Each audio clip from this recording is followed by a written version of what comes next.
আসসালামু আলাইকুম। Extra computer training সেন্টারের পক্ষ থেকে আপনাদেরকে স্বাগত।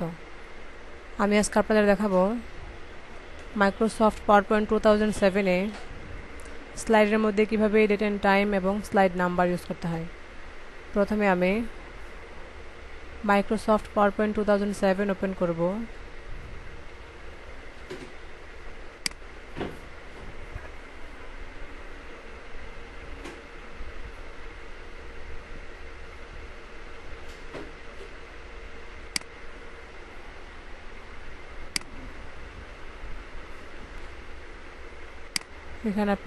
এখানে আমি 5টা স্লাইড নেওয়ার জন্য হোম,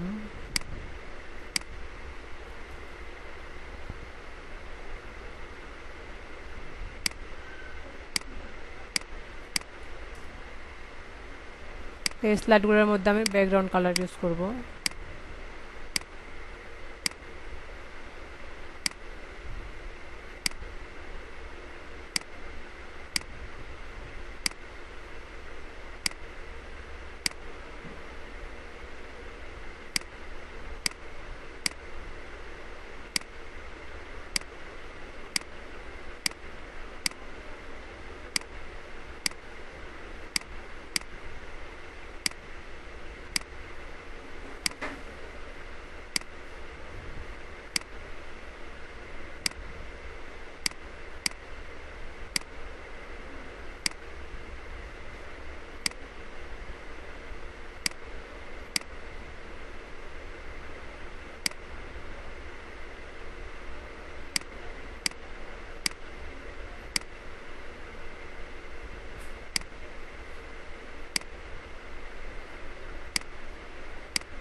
আমি স্লাইডগুলোর মধ্যে এখন ডেট অ্যান্ড টাইম ইউজ করব, না লিখে সরাসরি অটোমেটিক সবগুলো স্লাইডের মধ্যে ডেট অ্যান্ড টাইম দেব।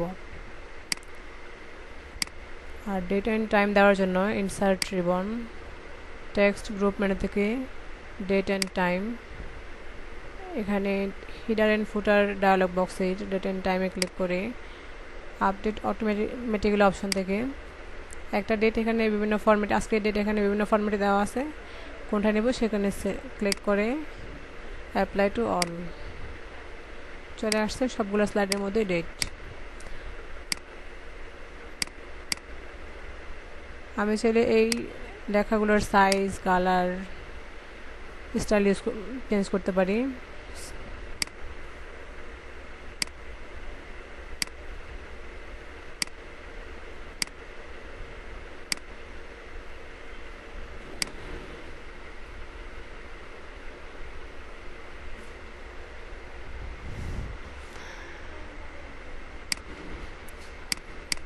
এখন আমি স্লাইডে নাম্বার ইউজ করব, সিরিয়াল নাম্বার ইউজ করার জন্য আসতে হবে insert ribbon, text group menu থেকে slide number, header and footer dialog বক্সের স্লাইড নাম্বার অপশনে ক্লিক করে অ্যাপ্লাই টু অল, সবগুলো স্লাইডের মধ্যে সিরিয়ালি নাম্বার চলে আসছে। আমি চাইলে এখন এই নাম্বারগুলোর সাইজ, কালার, স্টাইল চেঞ্জ করতে পারি।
আজকে এই পর্যন্তই, আজকের মতো আল্লাহ হাফেজ।